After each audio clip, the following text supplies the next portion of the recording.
أعمالنا من يهده الله فلا مضل له ومن يضلله فلا هادي له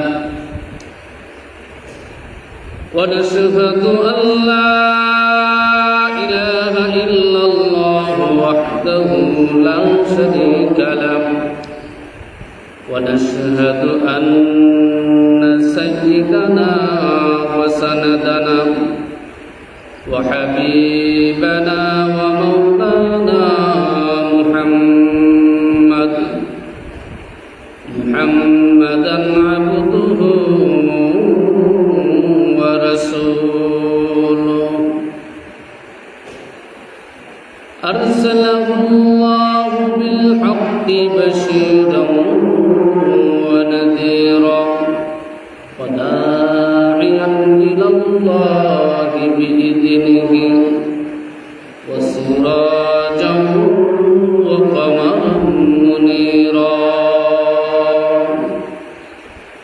فقد قال الله تبارك وتعالى في كلامه المجيد وفي فرقانه الحميد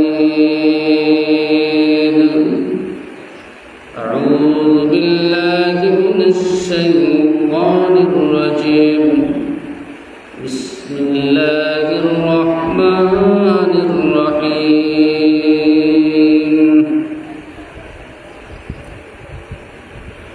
محمد رسول الله والذين معه أشداء على الكفار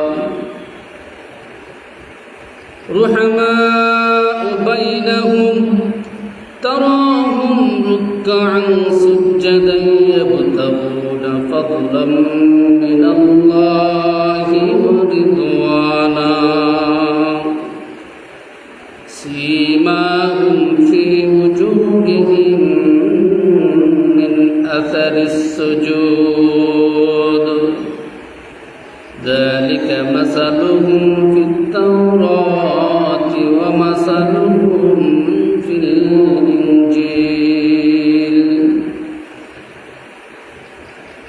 بارك الله لنا ولكم في القرآن العظيم ونفعنا وإياكم بالآيات والذكر الحكيم محبتের সাথে দরুদ পড়ি সাল্লাল্লাহু আলা সাইয়্যিদিনা ওয়া মাওলানা মুহাম্মদ ওয়া আলা আলিহি ওয়া আসহাবিহি ওয়া সাল্লাম সাল্লাল্লাহু আলা সাইয়্যিদিনা ওয়া মাওলানা মুহাম্মদ ওয়া আলা আলিহি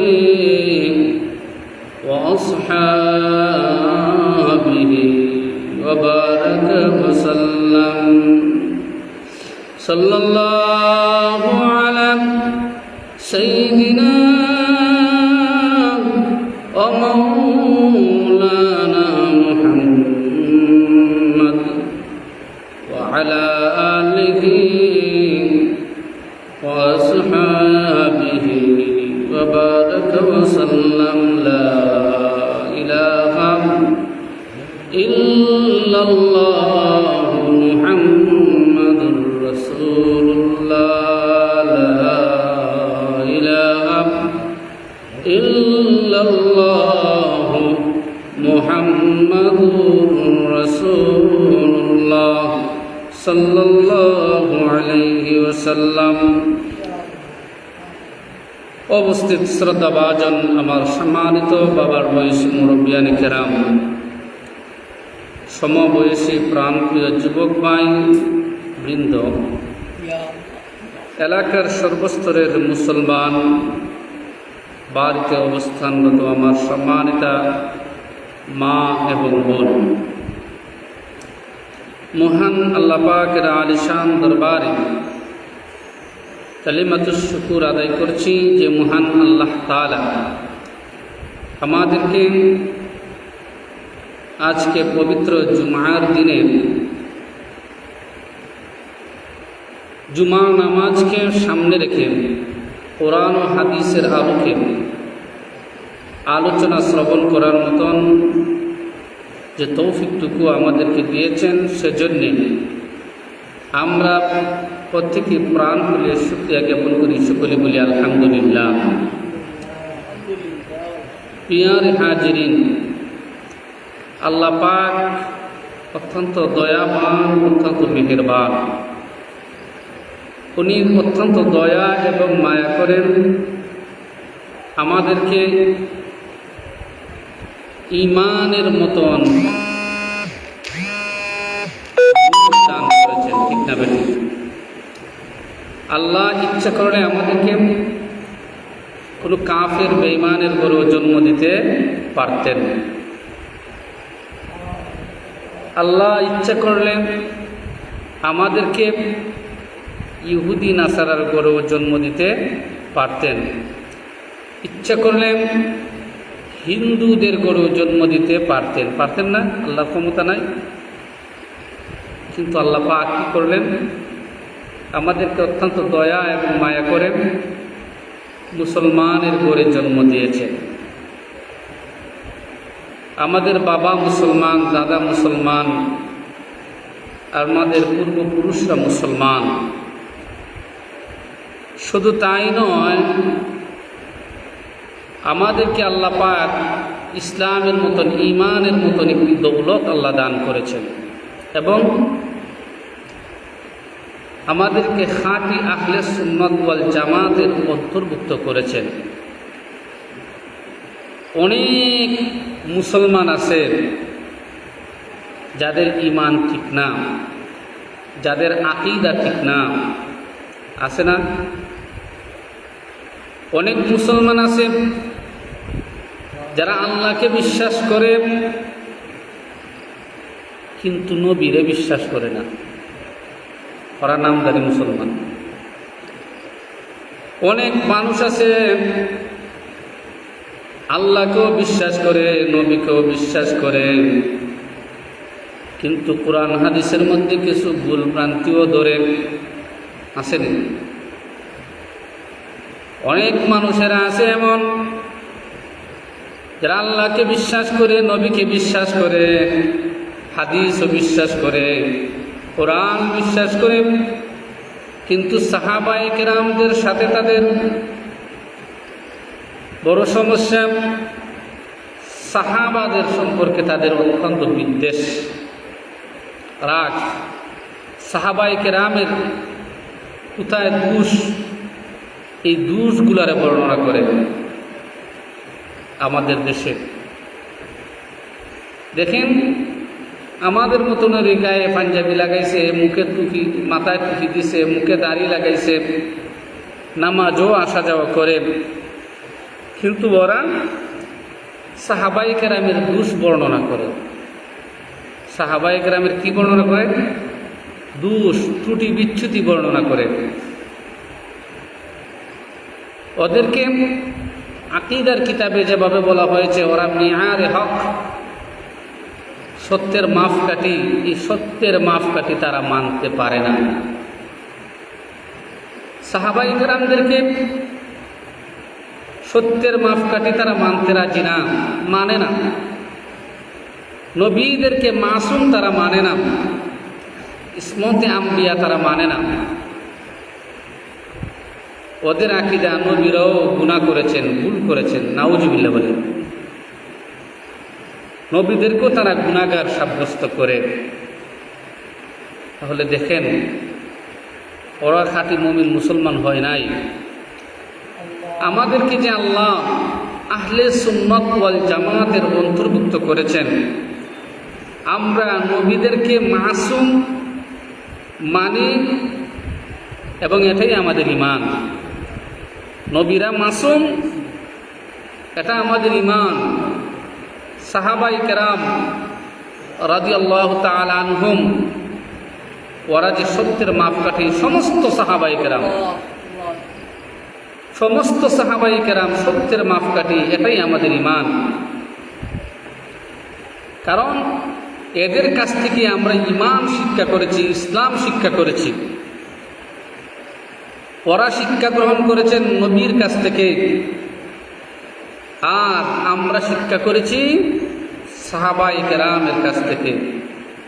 আমাদের কাছ পর্যন্ত যে ইসলাম এসেছে, যে বিধিবিধানগুলো, ইসলামের বিধিবিধানগুলো আমাদের কাছে আসছে, আমরা যেভাবে নামাজ পড়ি, আমরা যেভাবে রোজা রাখি, আমরা যেরকমভাবে ব্যবসা বাণিজ্য করি, আমরা যেভাবে সামাজিকতা করি, আমরা যেভাবে আমাদের জীবনটারে আমরা পরিচালনা করি, আমরা যেভাবে উঠি বসি খাই ঘুমাই ইত্যাদি কাজকর্মগুলো করি, আমরা চেষ্টা করি আমাদের নবীর ছাত্র সাহাবাই কেরামদের মতন।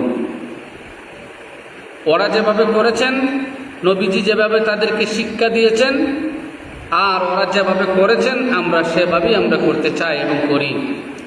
হয়তো মাঝে মধ্যে আমাদের এমন হয়ে যায়, পদস্খলন হয়ে যায়, আমরা করতে পারি না।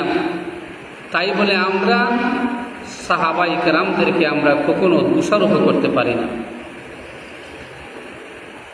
তুমি কোথায় থেকে আসলে তুমি সাহাবাই কেরামদের দোষ বর্ণনা করো, আর আল্লাহ সাহাবাই কেরামের প্রশংসা তুলে ধরেন?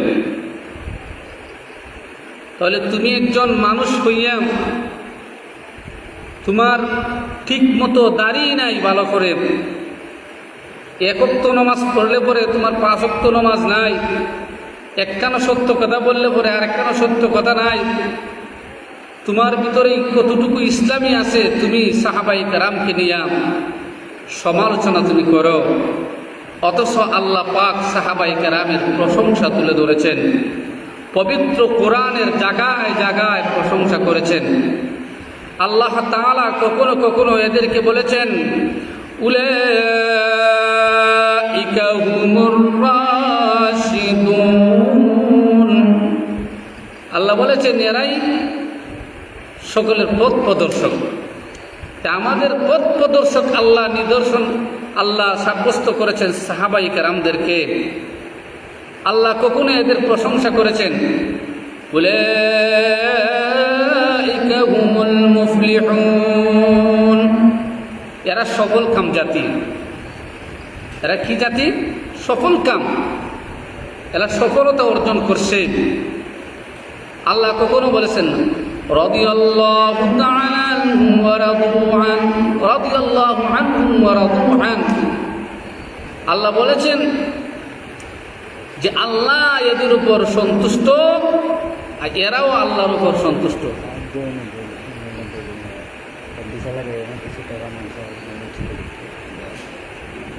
আমার হেলাল ভাইয়ের বোন লন্ডনে আছেন, তিনি আশা করেছেন যে আমাদের মসজিদের মধ্যে কিছু দান খয়রাত করবেন।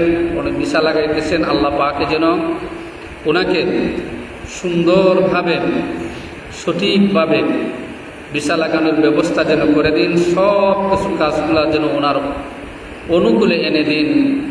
আর ওনার যত আত্মীয় স্বজন আছে দুনিয়াত নাই, এদেরকে যেন আল্লাহ তাআলা মাফ করে দেন, তাদের কবরের জন্য জান্নাতের বাগান বানান। যারা দেশে বিদেশে আছেন প্রত্যেককে যেন আল্লাহ তাআলা সহি সালামতে রাখেন, সকলে বলি আমিন। আল্লাহ পাক সাহাবাই কেরামের প্রশংসা করেছেন পবিত্র কোরআনে। ওরা নবীজি সাহাবাই কেরামের দোষ বর্ণনা করে,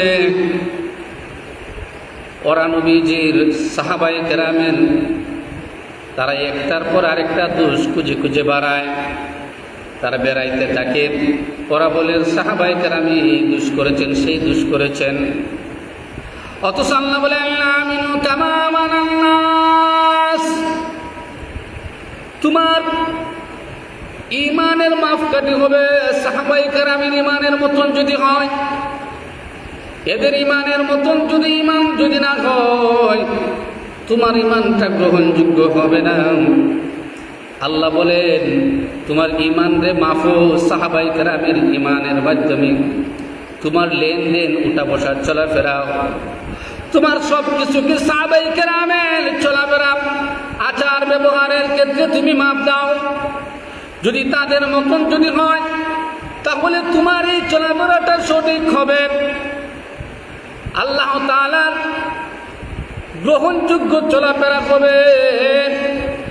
এই চলাফেরা, এই উঠা বসা, এই লেনদেনের মধ্যে, এই কাজকর্মের মধ্যে আল্লাহর রহমত হবে, আল্লাহর সন্তুষ্ট থাকবে। কারণ আল্লাহ পাক সাহাবায়ে কেরামের প্রত্যেকটি কাজের উপর রাজি হয়ে গেছেন, প্রত্যেকটি কাজের উপর খুশি হয়ে গেছেন, প্রত্যেকটি কাজকে আল্লাহ গ্রহণ করে নিয়েছেন। আল্লাহ বলেন রাদিয়াল্লাহু আনহু রাদু আনহু। আল্লাহ এদের প্রত্যেকটা কাজের উপর আল্লাহ সন্তুষ্টি প্রকাশ করেছেন, আর এরাও আল্লাহ তাআলার প্রতিটি বিধানের উপর সন্তুষ্ট প্রকাশ করেছে। অর্থাৎ আল্লাহ তাআলা এদেরকে পায়া বড় খুশি, আর ওরাও আল্লাহকে পেয়ে বড় খুশি হয়ে গেলেন। সাহাবায়ে কেরামের যারা সমালোচনা করেন, সাহাবায়ে কেরামের দোষ ত্রুটি যারা বর্ণনা করেন, ওরা কিভাবে মুসলমান হবে, কিভাবে আল্লাহ কোরআন লেখক হবে, আল্লাহর রাসূল সাল্লাল্লাহু আলাইহি ওয়াসাল্লাম নিজে বলেছেন, দুনিয়ার সমস্ত মানুষ আমার উম্মতেরা, আমার সাহাবায়ে কেরামদেরকে নিয়ে তোমরা সমালোচনা করিও না, কারণ আমার সাহাবায়ে কেরাম হলো, এক একজন সাহাবায়ে কেরাম হলো আকাশের এক একটা নক্ষত্র তুল্য। সুবহানাল্লাহ। বাদানা আসহাবিকান নুজুম, হাদিসের মধ্যে এসেছে আল্লাহর রাসূল বলেন, আমার সাহাবায়ে কেরামের কখনো তোমরা দোষ ত্রুটি বর্ণনা করিও না, তাদের সমালোচনা তোমরা করিও না।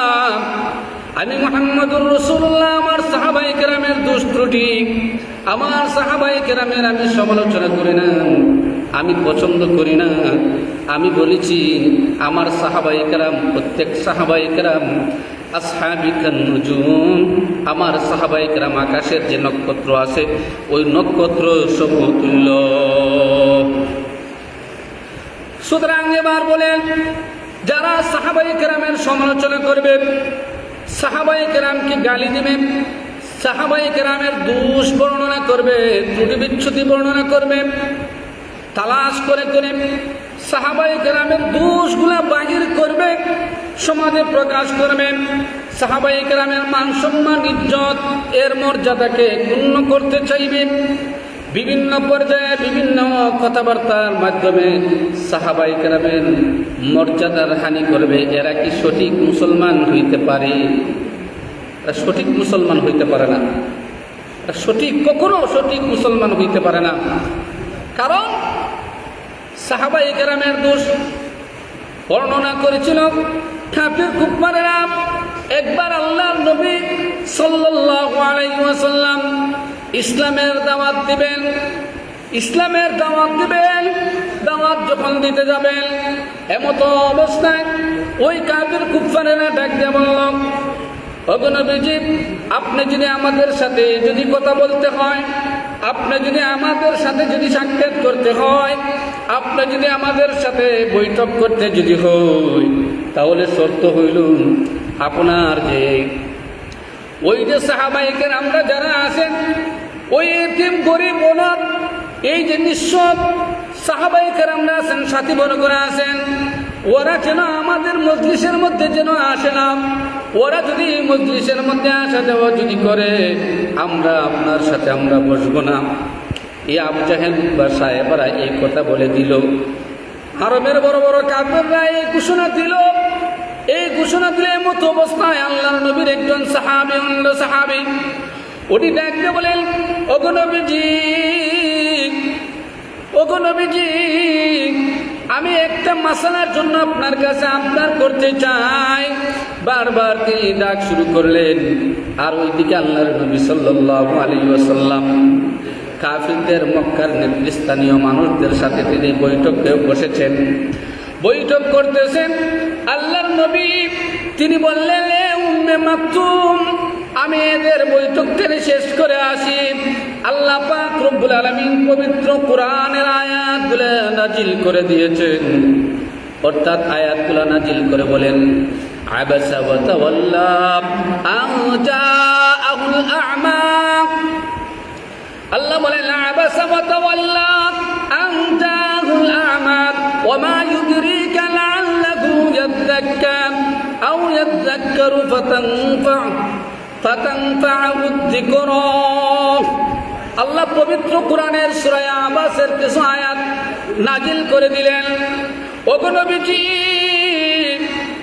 আপনি ওই সমস্ত কাফের কুফফারদেরকে দাওয়াত দেওয়ার জন্য তাদের সাথে আপনি বসে গেলেন, যারা মক্কার নেতৃস্থানীয় ব্যক্তিরা, যারা লিডার পর্যায়ে মানুষেরা, যাদের পোশাক অত্যন্ত সুন্দর, যারা সুন্দর আতরগুলা ব্যবহারগুলা করতেছে, কিন্তু ওই উম্মে মাকতুমের মতন ওই নিষ্ঠ সাহাবী, অন্ধ সাহাবী, উনি ওই আরবের যত কাফের কুফফারেরা আছে, যত বড় নেতৃস্থানীয় লোক হোক না কেন, আমি আল্লাহর কাছে বড় হইতে পারে না।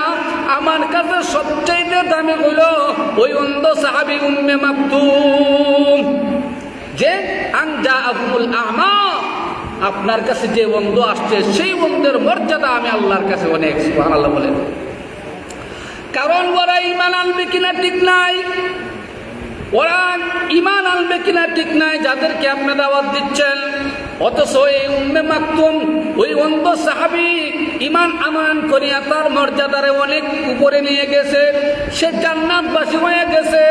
আর ওরা হলো জাহান্নামী, ফারিকুন ফিন্নার ওয়া ফারিকুন ফিল জান্নাহ। যারা জাহান্নামী আর যারা জান্নাতি এরা কখনো এক হইতে পারে না। জান্নাতীদের মর্যাদা অনেক, জাহান্নামীদের মর্যাদা তা হইতে পারে না, ঠিক না বেঠিক? যারা জাহান্নামী আর যারা জান্নাতি এরা কি সমান হইতে পারে? কখনো সমান হইতে পারে না। সুতরাং উম্মে মাকতুম তিনি হলেন জান্নাতীদের দলভুক্তের। উলাইকা হিজবুল্লাহ, আল্লাহ বলেন এরা হইল আমার দল। আল্লাহ বলেন ইমানদাররা কার দল? আল্লাহর দলের। তাহলে আল্লাহর দলের যারা আছে এরা আর যারা শয়তানের দলের আছে এরা কি সমান হইতে পারে? আপনারা কি বলেন? যারা শয়তানের দলে থাকে আর যারা আল্লাহর দলে থাকে এরা কি সমান?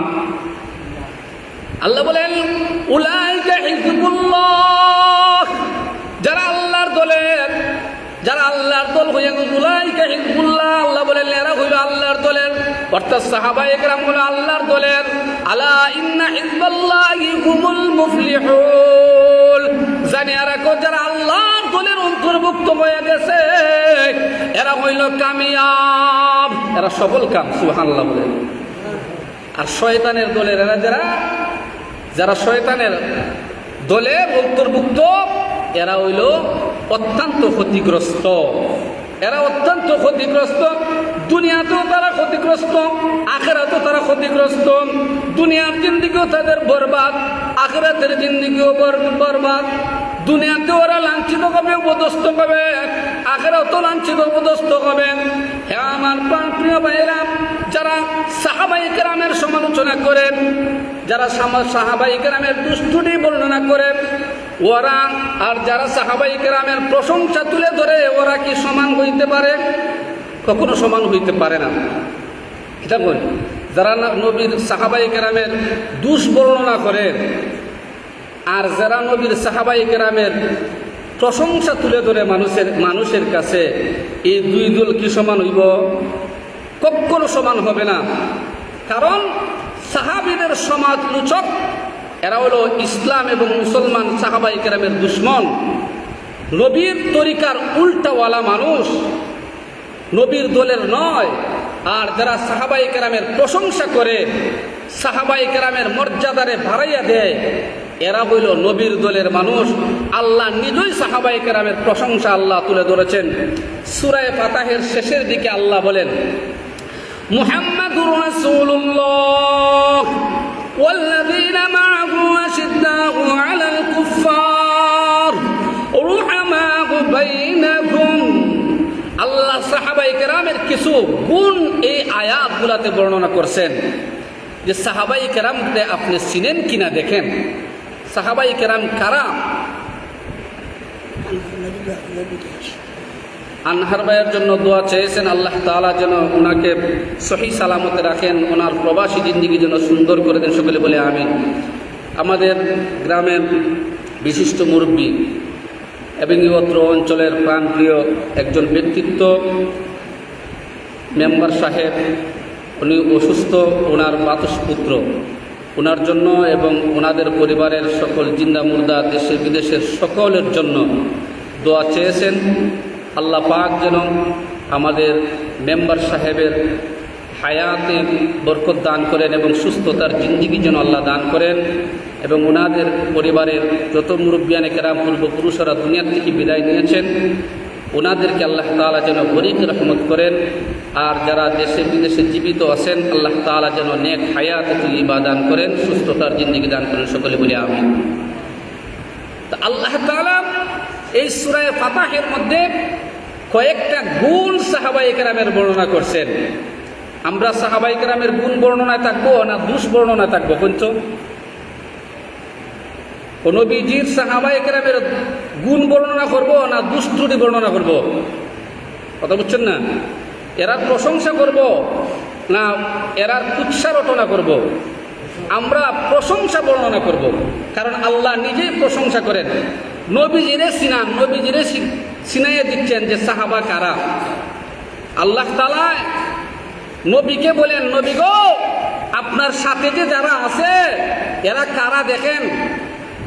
মুহাম্মাদুর রাসূলুল্লাহ, ও মুহাম্মাদুর রাসূলুল্লাহ সাল্লাল্লাহু আলাইহি ওয়াসাল্লাম, ওয়াল্লাযীনা মাআহু, ও নবীজি আপনার সাথে যারা আছে, ও মুহাম্মদ আপনার সাথে যারা আছে, আপনার সাথীবর্গ যারা আছে এরারে আপনি চিনেন কিনা দেখেন ওরা কারা, ওদের মর্যাদা আমি আল্লাহর কাছে কতটুকু। আল্লাহ তাআলা নবীর সাহাবায়ে কেরাম, নবীর সাথে যারা চলে ফিরে এরার প্রশংসা, এদের গুণ, এদের কাজকর্ম আল্লাহ নিজে তুলে ধরছেন। সুবহানাল্লাহ কইতা না? আল্লাহ নিজে তুলে ধরছেন। নবীজিকে সাহাবায়ে কেরামরা চিনেন না? নবীজির সাথে যারা 24 ঘন্টা থাকে নবীজিকে এদেরকে চিনেন না? আবু বকর উসমানের সাথে নবীর কি পরিচয় নাই? আপনারা কি করেন? পরিচয় আসেনি? আবু বকর উসমান আলী বা নবীজির প্রায় 100 লক্ষ সাহাবায়ে কেরাম এরা প্রত্যেকের চরিত্র সম্পর্কে, এদের কৃতিত্ব সম্পর্কে, এদের আমল সম্পর্কে, এদের বীরত্বতা সম্পর্কে নবীজির কি জানা নাই? সব কিছুই তো জানা আছে। যদি জানা না থাকতো তাহলে বদরের প্রান্তরে যখন সাহাবায়ে কেরাম একের পর এক যখন যুদ্ধের মধ্যে গেলেন আর নবীজি সাল্লাল্লাহু আলাইহি ওয়াসাল্লাম বদরের প্রান্তরের দিকে তাকিয়ে দেখলেন মাত্র 313 জন সাহাবায়ে কেরাম 1000 অশ্বারোহী বাহিনীর বিরুদ্ধে যখন নামলেন, যাদের হাতে কোনো ধরনের অস্ত্র শস্ত্র কিছুই ছিল না, এখন নবীজি চাইয়া দেখেন একজনও দেখা যায় না। সাহাবায়ে কেরামদেরকে একজনকেও দেখা যায় না। যেদিকে তাকান এদিকে শুধুমাত্র কাফির আর কাফির দেখা যায়, আর দেখা যায় তলোয়ারের জগজগি করছে, তলোয়ারের ফাঁকপাতি শুরু হয়ে গেছে। অথচ নবীজি জানেন নবীজির সাহাবায়ে কেরামের কাছে তলোয়ারই ছিল না, মাত্র 70টার মতন তলোয়ার আছিল। মানুষ আছিল 313 জন, 70টা তলোয়ার দ্বারা এই 313 জনে 1000 বাহিনীর সাথে যুদ্ধ করবে, এরা মনে হচ্ছে হলোই ভালোই থাকবো। মাত্র 313 জন, 1000 মানুষ, এরার কাছে প্রত্যেকের কাছে তলোয়ার আছে, প্রত্যেকের কাছে ডাল আছে, প্রত্যেকের কাছে তীর আছে, দোনো কাছে সব কিছুই আছে। কিন্তু সাহাবায়ে কেরামের কাছে এরার কাছে কোনো তলোয়ারই নাই, সাধারণ কয়েকটা তলোয়ার। 70 জন, হয়তো 70 জনের এত অস্ত্র, আর বাকি 313 জন যে আছে না, এই 313 জনের মধ্যে থেকে 70 জন গেলিগে পরে বাকি কয়জন থাকে? সবাই তো খালি হাতে যুদ্ধের ময়দানে লাইমা গেছেন। তুমি যে সাহাবায়ে কেরামের দুষ্কৃতি বর্ণনা করো, এই না তুমি ইসলামের কতটুকু কাজ করেছো, আর সাহাবায়ে কেরাম ইসলামের জন্য কি করেছেন? 313 জন মানুষ, নিরস্ত্র মানুষ, কাফির কুফফারদের বিরুদ্ধে যুদ্ধে লিপ্ত হয়ে গেলেন। তোমার কি সাহস হবে 1000 লক্ষ মানুষ নিয়ে তুমি একটা দেশের বিরুদ্ধে লড়তে পারবে? অথচ এরা সারা দুনিয়ার সমস্ত কাফির কুফফারদের বিরুদ্ধে বিনা অস্ত্রে যুদ্ধে লিপ্ত হয়ে গেলেন, আল্লাহ পাকের উপর ভরসা করে, নবীজির কথাকে বিশ্বাস করে। ঠিক না বেটি? নবীজি সাহাবায়ে কেরাম বলতে পারতেন, নবী মাত্র 70 জনেরা তো আপনি দিলেন অস্ত্র, আর সারা দুনিয়ার সমস্ত কাফিরের বিরুদ্ধে আমরা 313 জন আইলাম, আর এই 70 জন মানুষ অস্ত্রওয়ালারা সারা দুনিয়ার সমস্ত কাফিরের বিরুদ্ধে কিভাবে যুদ্ধ করব? আমরা কিভাবে যুদ্ধ করব? আমরা পারবো না এরার বিরুদ্ধে যুদ্ধ করা। এই কথাটা বলতে পারতেন না, কিন্তু না, তাদের দৃঢ় বিশ্বাস হলো আল্লাহ যেহেতু সাহায্য করবেন, মাতা নাসরুল্লাহ আলা ইন্না নাসরাল্লাহি করিব। এদের এই বিশ্বাস ছিল যে কখন আল্লাহর সাহায্য আসবে। আল্লাহর সাহায্য আল্লাহ নিজেই বলেছেন, আল্লাহর সাহায্য অতি নিকটে, অতীব নিকটে, অচিরেই আল্লাহ তাআলা সাহায্য করবেন। যখন বদরের প্রান্তরে আল্লাহর নবীজি তাকায় দেখলেন একজন সাহাবায়ে কেরামকেও দেখা যায় না, খালি শুধু দেখা যায় তলোয়ারের আঘাত আর তলোয়ারের আঘাত আর সুর চিৎকার গুলা শোনা যাচ্ছে। তখন আল্লাহর নবী সজদার মধ্যে লুটিয়ে পড়লেন আর বলতে শুরু করলেন, ওগো আল্লাহ রব্বুল আলামিন, আমার অত্যন্ত কষ্টের বিনিময়ে আমি আমার 313 জন সাহাবীকে আমি আনলাম। এই 313 জন সাহাবীকে শহীদ করে আমার বুকটাকে তুমি খালি করিয়ে দিও না। যদি এদেরকে তুমি ধ্বংস করে দাও, এদেরকে যদি তুমি শহীদ করে দাও, কাদেরকে নিয়ে এই দুনিয়ার সমস্ত মানুষের কাছে হেদায়েতের বাণীকে আমি পৌঁছাইব? আল্লাহ তুমি তাদেরকে হেফাজত করো, আল্লাহ তুমি সাহায্য করো। আল্লাহ পাক রব্বুল আলামিন জিবরাইল আমিনকে পাঠিয়ে দিলেন, ওই জিবরাইল যাও আর নবীকে বলো আকাশের দিকে যেন সে তাকায়। আকাশের দিকে যখন তিনি তাকাইলেন, দেখেন আল্লাহ রব্বুল আলামিন 1000 গান্দা বাহিনী ফেরেশতাদেরকে বদরের প্রান্তরে পাঠাইয়া দিয়ে দিয়েছেন। সুবহানাল্লাহ। কাফিরদের বিরুদ্ধে যুদ্ধ শুরু হয়ে গেল। আল্লাহ পাক রব্বুল আলামিন বদরের প্রান্তরে মুসলমানদেরকে বিজয় দান করে দিলেন। সুবহানাল্লাহ। এই সাহাবায়ে কেরামের প্রশংসা আল্লাহ নিজে করেছেন। আল্লাহ বলেন, ওগো নবীজি, আপনি জানেন সাহাবায়ে কেরাম কারা? এদের প্রশংসা জানেন, এদের আমল জানেন, এরা কেমন আমল করে, এদের চরিত্র কেমন, এদের কৃতিত্ব কেমন, এদের গুণ কেমন? নবীজি চিনতেন না? এই সাহাবায়ে কেরামরা চিনতেন না? যাদেরকে নিজে তিনি শিক্ষা দিছেন, যাদেরকে তিনি সব কিছু শিক্ষা দিলেন, এদেরকে নবীজি ছিলেন না? ছিলেন। কারণ আল্লাহ জানেন যে ওদের ভবিষ্যতে কিয়ামতের আগ মুহূর্তে কিছু নামদারি মানুষেরা, যাদের মাথায় টুপি থাকবে, পাগড়ি থাকবে, ওদের মধ্য থেকে কিছু মানুষেরা ওরা কুরআন হাদিস নিয়ে দলিল দিয়ে বলবে সাহাবায়ে কেরামরা দুষ করেছেন। আপনারা ভিডিওতে দেখবেন, একটা কনফারেন্স হয়েছে। সেই কনফারেন্সে কয়েকজন মৌলবী মার্কা মানুষেরা হযরত আব্দুল্লাহ ইবনে মাসউদ রাদিয়াল্লাহু তাআলা আনহুর খুব সাংঘাতিক সমালোচনা করেছে, মারাত্মকভাবে তারা সমালোচনা করেছে। ওরা বলেছে যে হযরত আব্দুল্লাহ ইবনে মাসউদ রাদিয়াল্লাহু তাআলা আনহু উনি কোরআন শরীফের যে দুটি সূরা কুল আউযু বিরাব্বিন নাস আর কুল আউযু বিরাব্বিল ফালাক, এই দুটো সূরাকে তিনি কোরআনের অংশ মনে করতেন না। সে দলিল হিসাবে ইবনে হিব্বানের রওয়ায়াত দিয়েছে।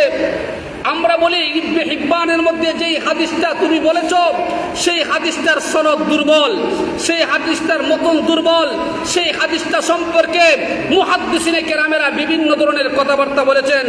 এছাড়া হযরত আব্দুল্লাহ ইবনে মাসউদ রাদিয়াল্লাহু তাআলা আনহু ওই তানের যে আমল ছিল, সেই আমলের মধ্যে তানের যে কর্ম ছিল, অন্যান্য সাহাবায়ে কেরাম ওনার যে আরো অনেক সাথীবর্গরা ছিল, ওনার যে অনেক ছাত্ররা ছিল, মুতাওয়াতির তুরে অর্থাৎ প্রসিদ্ধ রেওয়ায়েত অনুযায়ী আব্দুল্লাহ ইবনে আব্বাস কোরআন শরীফের কুল আউযু বিরাব্বিন নাস আর কুল আউযু বিরাব্বিল ফালাককে কোরআন শরীফের অংশ মনে করতেন। তাহলে তুমি যে একটা রেওয়ায়ত, ভুলভাল একটা রেওয়ায়ত, যে রেওয়ায়তের কোনো ভিত্তি নেই, সেই রেওয়ায়ত দিয়ে তুমি আব্দুল্লাহ ইবনে মাসউদকে ছোট করতে চেয়েছো, ওনাকে বাতিল মনে করো এবং ওনাকে ভ্রান্ত মনে করো, বা অন্যান্য সাহাবায়ে কেরামের বিরোধী তুমি মনে করো, এই কথাটা কতটুকু সঠিক হবে কোরআন এবং হাদিসের আলোকে? শুধু তাই নয়, আব্দুল্লাহ ইবনে মাসউদের উপর সে মারাত্মকভাবে আরেকটা আক্রমণ করেছে, সেটার তীব্র আমরা প্রতিবাদ জানাই। কারণ সাহাবায়ে কেরামের কোনো কর্ম নিয়ে যদি তাদেরকে আঘাত যদি করা হয়, মুমিন মুসলমানের অন্তরে আঘাত লাগেনি না লাগে না? সাহাবায়ে কেরামের প্রশংসা আমরা করব। সাহাবায়ে কেরাম আমাদের সত্যের মাপকাঠি, এদের থেকে আমাদের ইসলাম এদের কাছ থেকে আমরা ঈমান শিক্ষা গ্রহণ করেছি, এদের কাছ থেকে আমরা নামাজ, রোজা, হজ, যাকাত আমরা শিক্ষা করেছি, ইসলামের বিধিবিধানগুলো আমরা শিক্ষা করেছি। ওরা যদি কষ্ট স্বীকার না করতেন তাহলে আজ পর্যন্ত আমরা হয়তো ইসলাম পেতাম না। মোহাম্মদ বিন কাসিম যদি এই অঞ্চলে ভারতবর্ষে হামলা যদি না করতেন, মোহাম্মদ বিন কাসিম যদি এই ভারতবর্ষে যদি তিনি আগমন না করতেন তাহলে সিন্ধু বিজয় হতো না, চীন বিজয় হতো না, ভারত বিজয় হতো না। আর ভারত যদি বিজয় না হতো তাহলে আমরা ইসলামের আলো আমরা পেতাম না, ঠিক না বেটি? আমরা অন্ধকারের মধ্যে আমরা থেকে যাইতাম। সুতরাং সাহাবাই কেরামের যে তোমরা সমালোচনা করো বিভিন্ন পর্যায়ে নিয়ে, বিভিন্ন টেক লাগিয়ে, সেটা আসলে মারাত্মকভাবে আমাদের কলিজা আঘাত করে। যেখানের মধ্যে সাহাবাই কেরামের প্রশংসা আল্লাহ নিজে বলেছেন, আল্লাহ নিজেই তিনি বলেন মুহাম্মাদুর রাসূলুল্লাহ ওয়াল্লাযীনা মাআহু আশিদ্দাউ আলাল কুফফার রুহামাউ বাইনাহুম। হে দুনিয়ার সমস্ত মানুষ, ও মুহাম্মাদুর রাসূলুল্লাহ, সাহাবাই কেরাম কারা? যারা আপনার সাথে আছে এরা এমন গুণে গুণান্বিত। ওয়াল্লাযীনা মাআহু আশিদ্দাউ আলাল কুফফার, আরে সাহাবাই কেরামের একটা বীরত্বের পরিচয় হলো এরা কাফির কুফফারদের বিরুদ্ধে বড় কঠোর ছিলেন। এরা কখনো বাতিলকে তারা প্রশ্রয় দিতেন না। বাতিল যত বড়ই পরাশক্তি হোক না কেন, বাতিল যত বড়ই শক্তিধর হোক না কেন, বাতিলের চক্ষু যতই রাঙ্গাত না কেন, কিন্তু সাহাবাই কেরামের হাতেও যদি অস্ত্র ছিল না, সাহাবাই কেরামের কাছে যদি ও শক্তি ছিল না, কিন্তু তাদের ঈমানি শক্তির বলে কাফিরদের বিরুদ্ধে তারা যুদ্ধে লিপ্ত হয়ে যেতেন। সুবহানাল্লাহ বলে। আশিদ্দাউ আলাল কুফফার রুহামাউ বাইনাহুম, এরা পরস্পরের, যদিও কাফিরদের বিরুদ্ধে ওরা অত্যন্ত কঠোর ছিলেন, অত্যন্ত রাগান্বিত ছিলেন, কঠোর ছিলেন। কাফিরদেরকে, বেঈমানদেরকে তারা কখনো প্রশ্রয় দিতেন না। কিন্তু মুমিন, একজন মুমিন আরেকজন মুমিনের ক্ষেত্রে রুহামাউ বাইনাহুম, পরস্পরে তাদের মধ্যে মিল মহব্বত অত্যন্ত কঠোর ছিল। তাহলে এরা পরস্পরের দিক দিয়ে অত্যন্ত সহানুভূতিশীল ছিল। অর্থাৎ একজন ইমানদারের প্রতি আরেকজন ইমানদারের অত্যন্ত মায়া আর মহব্বত ছিল। নিজের জীবন বিলিয়ে দিতেও তারা কুণ্ঠাবোধ করতেন না, যেটার নজির আপনি দেখেছেন। মক্কা থেকে যখন আপনি হিজরত করে মদিনায় চলে গিয়েছিলেন, এই মদিনায় আপনার কোনো ঘর বাড়ি ছিল না, মদিনায় আপনার কোনো ক্ষেতকিরি ছিল না। মক্কা থেকে যখন গিয়েছিলেন 1 টাকা পয়সাও পর্যন্ত আপনারা নিয়ে যেতে পারেন নাই, 1 মোষ পানি পর্যন্ত আপনারা নিয়ে যান নাই। আমার সাহাবায়ে কেরাম কত বড় কষ্ট স্বীকার করেছেন। ওই আনসার সাহাবায়ে কেরাম, এদের যদি 2টা স্ত্রী ছিল তো একটা স্ত্রীকে তালাক দিয়ে আপনাদের সাহাবী, আপনার সাথে যারা ছিলেন এদেরকে দিয়ে দিলেন, একজন স্ত্রীর মালিক বানিয়ে দিলেন। যাদের একটা ঘর ছিল এই ঘরকে 2 ভাগ করে 1 ভাগ দিয়েছিলেন আপনার ওই মক্কা থেকে আসনেওয়ালা সাহাবায়ে কেরামদেরকে, আরেক ভাগের মধ্যে তারা থাকতেন। যাদের অল্প চারটা চাউল ছিল সেই চালকে অর্ধেক করে আপনার সাহাবায়ে কেরামকে দিয়েছিলেন। সুতরাং এদের এত সহানুভূতিতা ছিল, এদের একজনের প্রতি আরেকজনের মায়া আর মহব্বত আর প্রেম আর ভালোবাসা ছিল, যার নজির কিয়ামত পর্যন্ত সম্ভবপর হবে না। সুবহানাল্লাহ বলেন। আল্লাহ তাআলা ওই সাহাবায়ে কেরামের প্রশংসা এভাবে আল্লাহ তাআলা পবিত্র কোরআনের সূরা ফাতহ এবং বিভিন্ন সূরার মধ্যে আল্লাহ তাআলা সাহাবায়ে কেরামের প্রশংসা তুলে ধরেছেন। আর তুমি কোথা থেকে কোথায় এসেছো, তুমি সাহাবায়ে কেরামকে নিয়ে তুমি সমালোচনায় লিপ্ত হয়ে গিয়েছো, তুমি কোথায় থেকে কোথায় এসেছো, কি জানি তুমি অর্জন করেছো, তুমি সাহাবায়ে কেরামের দুষ্টুমি বর্ণনা করা শুরু করে দিয়েছো, তুমি কোথায় থেকে কোথায় এসেছো সাহাবায়ে কেরামের কুৎসা রটনা করা শুরু করে দিয়েছো, তুমি কোথায় থেকে কোথায় গিয়েছো, তুমি দেখা যায় সাহাবায়ে কেরামের ভুল ত্রুটিগুলো তুমি বাহির করা শুরু করে দিয়েছো। আরে সাহাবায়ে কেরাম তো এমন যাদের প্রশংসা স্বয়ং আল্লাহ করেছেন। আশিদ্দাউ আলাল কুফফার রুহামাউ বাইনাহুম তারাহুম রুকআন সুজদান ইয়াবতাগুনা ফাদলাম মিনাল্লাহি ওয়া রিদওয়ানা। আরে সাহাবায়ে কেরাম তো তারাই যাদেরকে রাত্রিবেলায় সারাটা রাত্র ওগো নবীজি আপনি দেখেন সজিদার মধ্যে লুটিয়ে থাকে। সুবহানাল্লাহ। সাহাবায়ে কেরাম সারাটি রাত্র সজিদার মধ্যে কাটাইয়া দেন, আর সারাটা দিন ওগো নবীজি আপনার সাথে তারা যুদ্ধে লিপ্ত থাকেন। দিনের অবস্থাটা হলো তারা যুদ্ধের ময়দানে কাটায়, রাত্রের অবস্থাটা হলো তারা সজিদার মধ্যে কাটাইয়া দেয়। এরাই হইল সাহাবায়ে কেরাম। আরে তুমি সাহাবায়ে কেরামের কোনো কিছু যদি বর্ণনা যদি করতে হয় তাহলে এই পবিত্র কোরআনের 30 পারা সূরাটাই হলো 30 পারাই হলো সাহাবায়ে কেরামদের জীবনী, ঠিক না বেটি? তুমি আর কিছু তুকায় পাও না, ত্রুটি বিচ্যুতিগুলো তুকায় বাইর করতে চাও। আরে তুমি যদি বাইরও করো, তুমি জানিয়ে রাখো সাহাবায়ে কেরামের সার্টিফিকেট আল্লাহ বলেছেন উলাইকা হুমুল মুমিনুনা হাক্কা।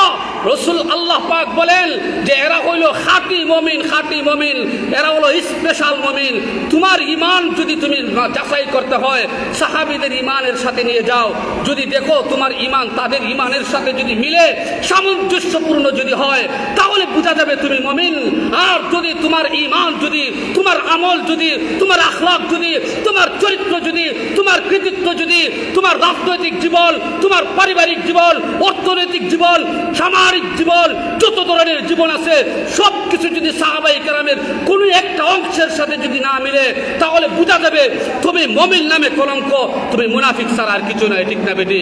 আল্লাহ পাক আমাদেরকে সাহাবায়ে কেরামের মান মর্যাদা ইজ্জত রক্ষা করার এবং সেই সৈনিক হিসাবে আল্লাহ কবুল করুন। সকলে বলি আমিন, আল্লাহুম্মা আমিন। সাল্লাল্লাহু আলা সাইয়্যিদিনা ওয়া মাওলানা মুহাম্মদ ওয়া আলা আলিহি ওয়া আসহাবিহি ওয়া বারাকা ওয়া সাল্লাম। আস্তাগফিরুল্লাহ ইন্নাল্লাহা গফুরুর রহিম। اللهم آمين. ربنا آتنا في الدنيا حسنة وفي الآخرة حسنة وقنا عذاب النار. ربنا لا تزغ قلوبنا بعد إذ هديتنا وهب لنا من لدنك رحمة إنك أنت الوهاب. أي الله تعالى আল্লাহ তুমি মালিকের দরবারে হাত বাড়াইলাম। আল্লাহ জীবনের সমস্ত গুনার বোঝা মাথায় নিয়ে আল্লাহ গো তোমার অফুরন্ত মায়ার মহব্বতের বান্দাদেরকে নিয়ে পবিত্র শুক্রবারে জুমার নামাজের প্রারম্ভে হাত বাড়াইলাম। রব্বুল আলামিন আল্লাহ মেহেরবানি করিয়া গো আমাদের ছোট বড় জানা অজানা ইচ্ছায় অনিচ্ছায় শিরিক বিদআত যত প্রকারের গুনাহগুলো আছে আল্লাহ সমস্ত গুনাহ তুমি মাফ করিয়া দাও। ও পরওয়ারদিগারে আলম, আয় আল্লাহ আমরা তোমার অবুঝ বান্দা, আমরা কিছু বুঝি না। ইয়া আল্লাহ না বুঝি ইয়া আল্লাহ আমরা গুনাহ করে ফেলেছি। আমরা না বুঝিয়া নামাজ ছেড়ে দিয়েছি, আমরা না বুঝিয়া রোজা আমরা ছেড়ে দিয়েছি, আমরা না বুঝিয়া হয়তো হারাম কাজে লিপ্ত হয়ে গেছি। আয় আল্লাহ মেহেরবানি করিয়া তোমার নবীর উসিলায় আমরারে মাফ করিয়া দাও। তোমার নবীর সাহাবায়ে কেরামের উসিলায় আমাদেরকে তুমি মাফ করিয়া দাও।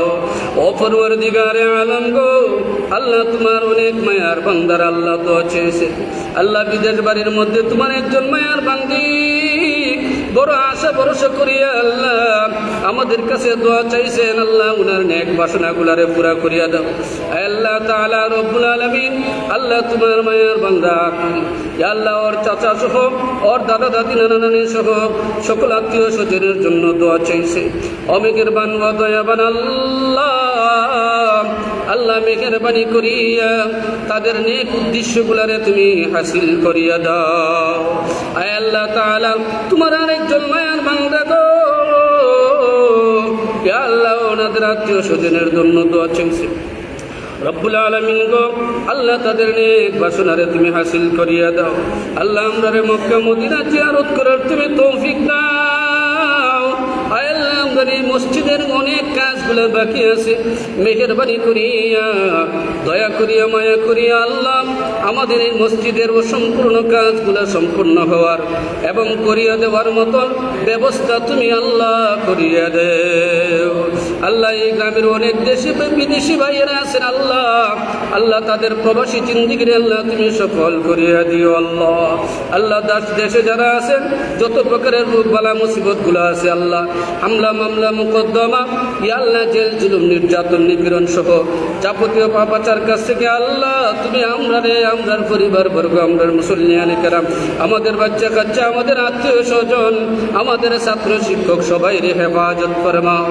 আমরার পক্ষ থেকে লক্ষ কোটি দুরুদ এবং সালাম তোমার দয়ার নবীজির রওজায়ে ধরে তুমি হাদিয়া স্বরূপ পৌঁছাইয়া দাও। আল্লাহ তোমার মায়ের বান্দা জনাব আলাউদ্দিন সাহেব আল্লাহ দোয়া চেয়েছেন ওনার বাচ্চা কাচ্চার জন্য। আল্লাহ ওনার একটি মেয়ে দুনিয়াত নাই, ওনার ওয়াইফ দুনিয়াত নাই। আল্লাহ মেহেরবানি করিয়া তাদেরকে তুমি করিক রহমত এনায়েত ফরমাও। আল্লাহ ওনার অতীত সমস্যা আছে, আল্লাহ তুমি সমস্যার সমাধান করিয়া দিও। সুবহান রাব্বিকা রাব্বিল ইজ্জাতি আম্মা ইয়াসিফুন ওয়া সালামুন আলাল মুরসালিন ওয়ালহামদুলিল্লাহি রাব্বিল আলামিন।